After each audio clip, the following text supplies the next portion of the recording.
الرحیم الحمدللہ رب العالمین والصلاة والسلام علی سید الانبیاء والمرسلین اما بعد فاعوذ باللہ من الشیطان الرجیم بسم اللہ الرحمن الرحیم ام حسبتم ان تدخلوا الجنة ولما یأتکم مثل الذین خلوا من قبلکم مستهم البأساء والضراء وزلزلوا حتى يقول الرسول والذين آمنوا معه متى نصر الله ألا إن نصر الله قريب صدق الله العظيم۔ احبابی دی وقار، آج ہمیں سورہ بقرہ کی آیت نمبر 214 پڑھنے کی سعادت حاصل ہو رہی ہے۔ اس آیہ بینہ میں اللہ جل شانہ نے مومنوں کچھ تنبیہ فرمائی اور انہیں اس بات سے آگاہ فرمایا کہ اے مومنوں، اگرچہ تمہارے اوپر بھی بڑے مشکل حالات آئے ہیں، بھوک و پیاس کا سامنا بھی تمہیں کرنا پڑا، طرح طرح کے ظلم و تشدد کو بھی سہنا پڑا، میدان جنگ میں اتر کر کافروں کا مقابلہ بھی کرنا پڑا، لیکن ساتھ تنبیہ فرمائی کہ اے مومنوں، جو تم سے پہلے لوگ گزرے تھے انہیں اس سے بھی کئی گنا زیادہ مصیبتیں آئیں۔ اس لیے فرمایا کہ ابھی تمہارے تک وہ مصیبتیں آئی ہی نہیں ہیں کہ تم ان مصیبتوں کو جھیلے بغیر ہی جنت میں جانے کا ارادہ رکھتے ہو۔ تو اس طرح کی تنبیہات کرتے ہوئے خالق ارض و سماوات نے یہاں پہ ارشاد فرمایا، ام حسبتم ان تدخلوا الجنۃ، کیا تم اس گمان میں ہو کہ جنت میں چلے جاؤ گے؟ وَلَمَّا يَأْتِكُمْ مَثَلُ الَّذِينَ خَلَوْا مِن قَبْلِكُمْ، حالانکہ ابھی تمہارے اوپر وہ مصیبتیں نہیں آئیں یا تم نے وہ حالات نہیں دیکھے جو تم سے پہلے لوگوں پر گزرے۔ مَسَّتْهُمُ الْبَأْسَاءُ وَالضَّرَّاءُ وَزُلْزِلُوا، ان لوگوں پر بہت زیادہ سختی پہنچی، انہیں بہت شدت کا سامنا کرنا پڑا، وہ اس انداز سے ہلا دیے گئے حتیٰ یقول الرسول والذین آمنوا معہ متی نصر اللہ، یہاں تک کہ رسول اور وہ لوگ جو ان کے ساتھ تھے وہ بھی پکار اٹھے، متی نصر اللہ، کب اللہ تعالیٰ کی مدد آئے گی؟ الا ان نصر اللہ قریب، سنو خبردار، بے شک اللہ تعالیٰ کی مدد قریب ہی ہے۔ احبابی دی وقار، اس آیہ بینہ کے شان نزول کے حوالے سے انہیں تسلی دی، انہیں دلاسا دیا کہ ام حسبتم ان تدخلوا الجنۃ ولما یأتکم مثل الذین خلوا من قبلکم، کہ اے مومنو، تم کیا سمجھتے ہو کہ اس قدر مشقتیں برداشت کیے بغیر ہی تم جنت میں چلے جاؤ گے؟ حالانکہ تم سے پہلے جتنی بھی قومیں تھیں ان کے بارے میں فرمایا ان پر تو طرح طرح کی مصیبتیں آئیں، ان میں سے تو کئی لوگ ایسا تھے جنہیں زندہ ہی زمین کے اندر دبا دیا گیا، کچھ لوگ ایسے تھے جن کے سروں کے اوپر آرا رکھ کے انہیں چیر دیا گیا، کچھ لوگ ایسے تھے کہ ان کی ٹانگوں کے ساتھ ایک ایک اونٹ کو باندھ کر ان کو مخالف سمت میں ہانک کر ان کے بدن کو چیر دیا جاتا، لیکن فرمایا کہ اس کے باوجود بھی وہ اللہ تعالیٰ کی ذات پر ایمان کے اعتبار سے ڈٹے رہے اور اللہ کی عبادت کے اندر مصروف رہے۔ اس لیے فرمایا اے مومنو، اگرچہ تمہیں بھی بھوک پیاس کا سامنا کرنا پڑ رہا ہے، محنت و مشقت کے ساتھ پتھریلی زمین کو توڑ توڑ کر خندق کھودنی پڑ رہی ہے اور طرح طرح کی مشکلات تمہارے اوپر آ رہی ہیں، لیکن تنبیہ فرمائی کہ بلا شبہ تمہارے اوپر بھی مشکلات آئی ہیں، لیکن جو تم سے پہلے لوگوں پر مصیبتیں آئیں، جس طرح کے حالات انہوں نے دیکھے اور جس انداز سے ان لوگوں نے صبر و تحمل کا مظاہرہ کیا، فرمایا اس طرح کے حالات ابھی تک تمہارے اوپر نہیں آئے۔ اور ساتھ تنبیہ فرمائی وہ تو ایسا وقت تھا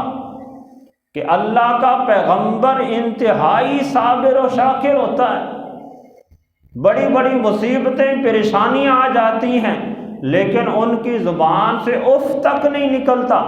فرمایا ان لوگوں پر تو اتنی پریشانیاں آئیں، اتنی مصیبتیں آئیں کہ رب تعالیٰ کے رسول اور جو ان کے پیروکار تھے وہ بھی پکار اٹھے کہ اے باری تعالیٰ کب تیری مدد آئے گی، کب تیری مدد ہمارے شاملہ حال ہوگی۔ تو رب تعالیٰ نے مومنوں کو آگے تنبیہ فرمائی، الا ان نصر اللہ قریب، اے ایمان والو تم پریشان نہ ہونا، بے شک اللہ کی مدد تمہارے قریب ہی ہے۔ وہ لوگ تو فرمایا کہ حالات اور مشکلات کی وجہ سے صبر و تحمل انہوں نے کیا،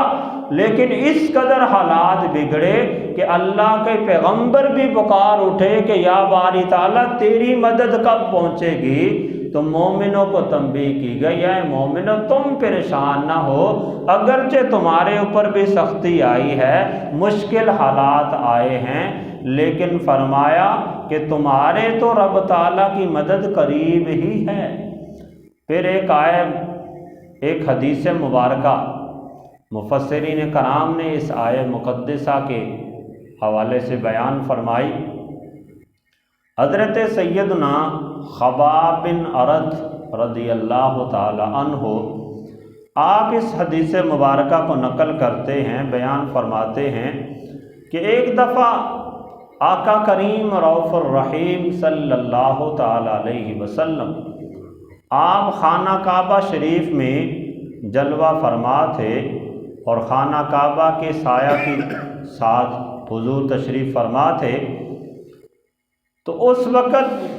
کچھ صحابہ کرام آئے، کچھ مومنین آئے اور انہوں نے آ کر اپنی مشکلات کا تذکرہ کیا، اپنی مصیبتوں کا تذکرہ کیا کہ کس طرح ان کے اوپر ظلم و تشدد کیا جاتا ہے، کیسے ان کی بے عزتی کی جاتی ہے اور ان کے ساتھ زیادتیاں کی جاتی ہیں۔ تو آپ اللہ تعالیٰ کی بارگاہ میں ہمارے لیے دعا کیوں نہیں فرما دیتے کہ اللہ تعالیٰ ہمارے لیے آسانیاں پیدا فرمائے۔ تو اس موقع پر بھی نبی علیہ الصلاۃ والسلام نے ان مومنوں کو تسلی دیتے ہوئے ارشاد فرمایا تھا کہ اے مومنوں، اے میرے اوپر ایمان لانے والوں، تم سے جو پہلے لوگ تھے وہ تو زندہ زمین کے اندر داب دیے جاتے تھے، آرے سے چیر کر 2 ٹکڑے کر دیے جاتے تھے،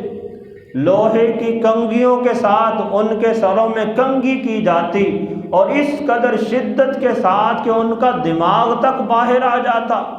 اور ان کے سر کے گوشت نوچ لیے جاتے تھے۔ پھر بھی فرمایا طرح طرح کی مصیبتیں پہنچنے کے باوجود بھی وہ اللہ کے دین پر ڈٹے رہے، اللہ تعالیٰ کی عبادات پر ڈٹے رہے، اور مومنوں کو تنبیہ فرمائی تم تو اس معاملے میں جلدی کر رہے ہو، تمہارے اوپر تو ابھی اس طرح کی کیفیات نہیں پہنچی۔ تو احباب دی وقار جب اس انداز سے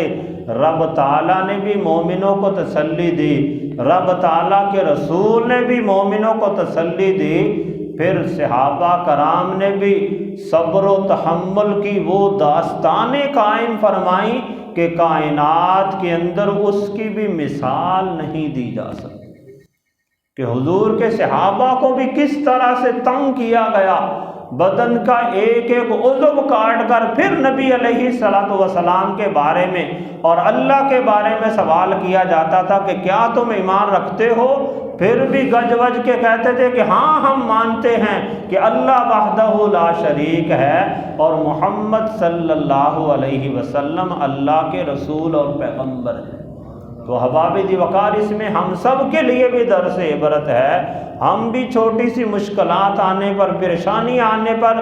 گھبرا جاتے ہیں، طرح طرح کے گلے شکوے شروع کر دیتے ہیں۔ اگر ہم سلف صالحین کو دیکھیں، دیگر مومنین کو دیکھیں تو واقعتاً ان پر اس قدر عجیب و غریب قسم کے حالات ہوئے، اتنی مصیبتیں اور پریشانیاں آئیں، لیکن اس کے باوجود بھی وہ لوگ اپنے دین پر ڈٹے رہے۔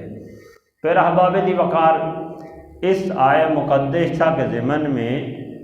مفسرین کرام نے کچھ فوائد اور کچھ مسائل بیان کیے ہیں، 2-3 یہاں پہ عرض کیے دیتا ہوں۔ ان میں سے ایک فائدہ یہ بیان کیا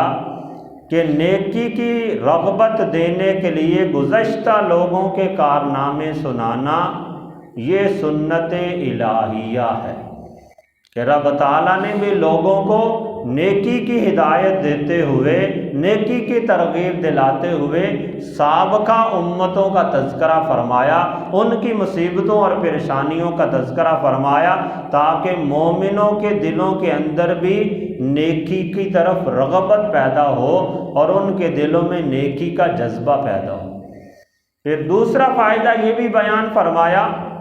کہ نیکی میں دوسروں سے حرص کرنا اور سب سے آگے بڑھنے کی کوشش کرنا یہ جائز ہے، بلکہ اجر و ثواب کا باعث ہے، کہ دنیاوی معاملات کے اندر کسی کو بڑے عہدے پہ دیکھ لینا، کسی کے ساتھ عمدہ چیز دیکھ کر اس کے بارے میں حرص کرنا اور اس کی لالچ کرنا یہ تو بری چیز ہے، لیکن دین کے معاملے میں فرمایا کہ کسی کی بڑی نیکی کو دیکھ کر، بڑے کام کو دیکھ کر بندہ خواہش کرے، لالچ کرے کہ کاش یہ نیکی میں نے بھی کی ہوتی، یہ اچھا کام میں نے بھی کیا ہوتا، تو یہ شرعاً جائز ہے، بلکہ اس پہ بھی رب تعالیٰ بندے کو اجر و ثواب عطا فرمائے گا۔ پھر ایک فائدہ یہاں پہ مفسرین کرام نے یہ بھی بیان فرمایا کہ بغیر عمل کے جنت کی خواہش کرنا یہ حماقت ہے، بے وقوفی ہے، کہ بندہ اچھے عمل ہی نہ کرے اور ویسے ہی کہے کہ ہم تو سیدھے جنت میں چلے جائیں گے۔ بلا شبہ رب تعالیٰ کی رحمت بہت بڑی ہے، بلا شبہ نبی علیہ السلام کی شفاعت مومنین کو نصیب ہوگی، اور بڑے بڑے گناہگار پاپی رب تعالیٰ نبی علیہ السلام کی شفاعت کی وجہ سے جنت میں انہیں ٹھکانہ عطا فرمائے گا۔ لیکن ہر بندے کو بھی یہ چاہیے کہ وہ عمل کرتا چلا جائے، اپنے تئیں کوشش کرتا چلا جائے، پھر رب تعالیٰ سے جنت کی امید رکھنا اور حضور کی شفاعت کی امید رکھنا یہ جائز ہے۔ بندہ عمل کرے ہی نہ اور یہ خیال کرے کہ بس رب تعالیٰ کی رحمت بڑی عظیم ہے، وہ مجھے سیدھا جنت میں داخل کر دے گی، تو یہ حماقت ہے، بے وقوفی ہے، اور یہ شیطان کی طرف سے ایک چال ہے جو بندے کو گمراہ کرنے کی کوشش کرتا ہے۔ پھر ایک فائدہ یہاں پہ یہ بھی بیان کیا کہ دنیاوی تکلیفیں رب تعالیٰ کی ناراضگی کی علامت نہیں ہیں، اسی طرح دنیا کے اندر بہت زیادہ آسائشیں مل جانا یہ بھی رضائے الہی کی دلیل نہیں ہے۔ کئی لوگ اس طرح کی باتیں کر دیتے ہیں، کسی بندے پہ پریشانی آ جائے تو وہ اس کے اوپر طرح طرح کے اعتراض کرتے ہیں، بھی اس کے کام ہی ایسے تو اس پہ مصیبت نہیں آنی تھی تو اور کیا ہونا تھا۔ حالانکہ ایسا نہیں ہے۔ عام طور پر اگر ہم معاشرے کا معائنہ کریں، اپنے سلف صالحین کی زندگی کو دیکھیں، تو جو بندہ جس قدر زائد نیکوکار ہوتا ہے، متقی و پرہیزگار ہوتا ہے، اس پر اسی قدر زائد مصیبتیں اور پریشانیاں آتی ہیں۔ یہ رب تعالیٰ کی طرف سے آزمائشیں ہوتی ہیں، بلکہ ایک حدیث مبارکہ کا مفہوم ہے کہ بعض اوقات رب تعالیٰ بندے کو کوئی خاص اور بلند درجہ عطا فرمانا چاہتا ہے، لیکن بندہ اپنے اعمال کے ذریعے اس مقام کو حاصل نہیں کر سکتا، اس کے اندر ایسے اعمال کرنے کی قوت نہیں ہے کہ وہ اس درجے تک پہنچ جائے تو رب تعالیٰ پھر ایسے بندے پہ مصیبتیں داخل فرما دیتا ہے، پریشانیوں کے اندر اسے مبتلا کرتا ہے، اور وہ بندہ جب ان مصیبتوں کا صبر و تحمل کے ساتھ مقابلہ کرتا ہے، اللہ کی رضا پہ رہتے ہوئے صبر و تحمل کے ساتھ ان پریشانیوں کو برداشت کرتا ہے، تو رب تعالیٰ پھر ان مصیبتوں پر صبر کرنے کی وجہ سے بندے کو اس درجے پر فائز فرما دیتا ہے جہاں تک بندہ ساری زندگی بھی عمل کرتا رہتا تو اپنے عمل کے ذریعے سے نہیں پہنچ سکتا تھا۔ اس لیے فرمایا کہ دنیاوی تکلیفوں کا آ جانا یہ رب تعالیٰ کی ناراضگی کا سبب نہیں ہے، رب تعالیٰ کی ناراضگی کی وجہ سے نہیں۔ بعض اوقات ایسا ہو بھی سکتا ہے کہ رب تعالیٰ کسی بندے پر ناراضگی کی وجہ سے اسے کسی مصیبت میں مبتلا کرے، لیکن یہ خیال کرنا کسی کے بارے میں کہ اگر کسی پہ مصیبت آئی ہو تو بندہ یہ خیال کرے کہ اس کے اعمال برے تھے اس وجہ سے آئی ہے، یہ ایسا نہیں کرنا چاہیے، بلکہ بندے کو یہ چاہیے وہ ذہن میں یہ خیال کرے کہ شاید یہ رب تعالیٰ کا کوئی نیکوکار بندہ تھا،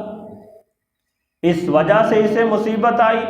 جسے خود مصیبت آئی ہے اسے توبہ استغفار کرنا چاہیے،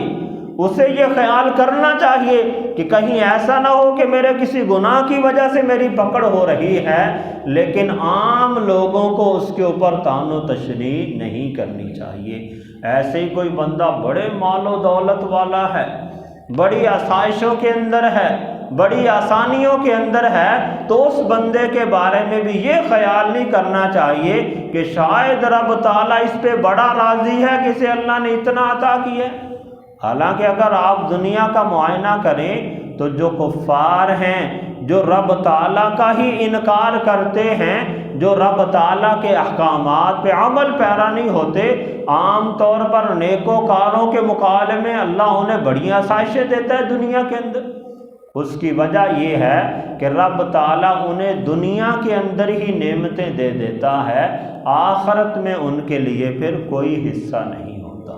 تو اللہ تعالیٰ کی بارگاہ میں دعا ہے کہ اللہ تعالیٰ ہم سب کو قرآن و سنت کو سمجھ کر اس کے مطابق عمل کرنے کی توفیق عطا فرمائے، صبر و تحمل کے ساتھ اپنی دنیاوی زندگی کو پائے تکمیل تک پہنچانے کی توفیق عطا فرمائے۔